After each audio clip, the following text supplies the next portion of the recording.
अस्सलाम वालेकुम नाजरीन, मैं हूँ राजा बुरहान और आप देख रहे हैं प्रोग्राम हकीकत आल। आलमी उफ़क़ से ख़बरें बहुत ही अफसोसनाक आ रही हैं।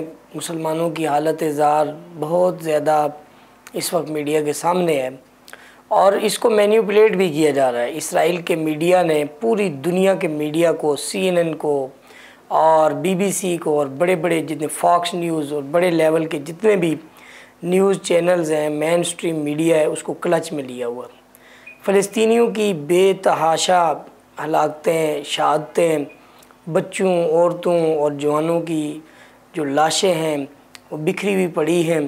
पूरा गज़ा स्ट्रिप जो मुसलमानों की एक हालत ज़ार की अक्कास है, इस वक्त अस्पतालों के ऊपर भी बमबारी की गई और पनाहगज़ीन कैंप हैं, महाजर कैंप हैं, वहाँ पे हमले किए गए और पूरी दुनिया के मुसलमान हुक्मरान, पूरी दुनिया के इस वक्त मुसलमानों के 58 इस्लामी मुल्क उन्होंने चुप साधी हुई है।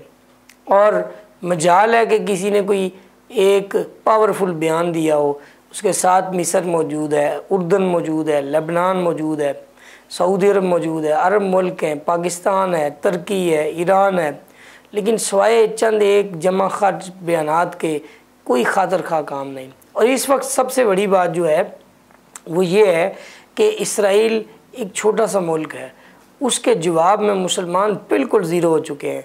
और ये कोई आज की बात नहीं है, ये पिछली एक तारीख़ है। 1948 में भी इसराइल ने मुसलमानों के बहुत बड़े एरिए को कब्ज़ा किया, फिर मुसलमानों ने फिर कोशिश की 1967 में, उसमें भी सुबकी हुई, उसमें भी ज़िल्लत रुसवाई, और उसके बाद 1973 के अंदर भी यही हुआ। तो ये चीज़ें इस बात की अक्कास हैं कि मुसलमानों की कहीं ना कहीं ऐसी गलतियां हैं कि जिसकी वजह से अल्लाह सुब्हानहू व तआला की तरफ से उनके ऊपर ज़िल्लत और रुसवाई, मिस्कीनी जो बनी इसराइल की मरून मिन्नत है, वो बनी इसराइल का ये ख़ासा था कि उनको उनकी नाफरमानियों की वजह से पूरी दुनिया ने ज़लील और रुसवा किया हुआ था। तो ये पहली बार हुआ है इस पिछली सदी में कि यहूदी इतने गालिब हुए हैं। सहूनी एक तहरीक है जो पूरी दुनिया के अंदर दज्जाली और तकज़ीब वाली एक कैफियत बनाना चाहती है और मुसलमान उनका सबसे बड़ा टारगेट है और इसके अंदर पूरी दुनिया की सलीबी ताकतें भी उनके साथ हैं। सवाल ये है कि मुसलमान कब तक IMF के नरगे में रहेंगे, कब तक ये इसराइली कंपनियों से कर्ज़े लेते रहेंगे। जब तक इस दुनिया के अंदर मुसलमान उनके फाइनेंशियल क्लच में रहेंगे उस वक्त तक मदद नहीं कर सकते, ना फ़लस्तीन की कर सकते हैं, ना अपने मुल्क के बाशिंदों की कर सकते हैं। और दूसरे नंबर पे मिल्लत का कंसेप्ट नहीं है।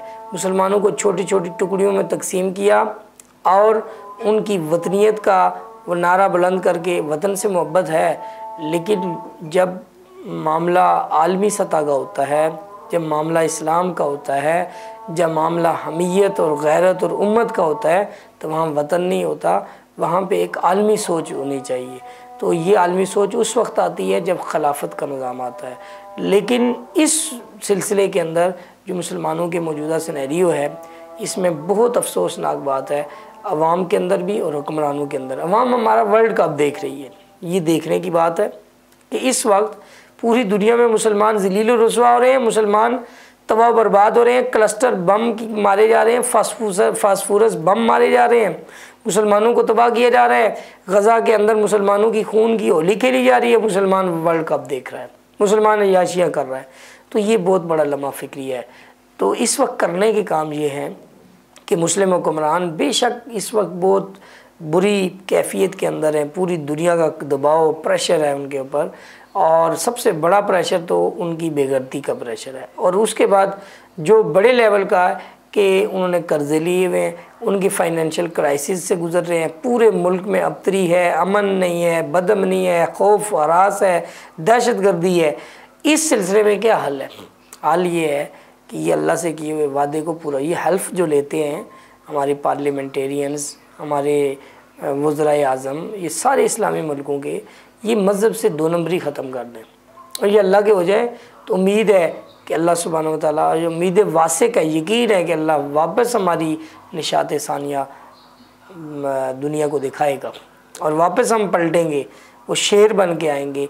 खालिद इब्न वलीद, उमर इब्न ख़त्ताब, मोहम्मद इब्न कासिम, सलाहुद्दीन अय्यूबी, नूरुद्दीन ज़ंगी, ये सब तारीख़ें वापस आ सकती हैं। लेकिन सवाल वही है, शर्त यही है कि हम अल्लाह के साथ मुखलिस हो जाएं और जो रियासत के इस्लामी पहलू हैं उसको देखा जाए कि हमारी माईशत जो है, हमारी इकनॉमिक्स कहाँ जा रही है। हम इकनॉमिकल उनके क्लच में, जब तक उस पर नहीं निकलेंगे तो हमारे मुल्क में, इस रियासत में या इसके अलावा दुनिया में कहीं भी अमन नहीं हो सकता। मुसलमान अमन के साथ नहीं रह सकता, चाहे दुनिया में कितनी टेक्नोलॉजी ले आए, कितनी तरक्की करे।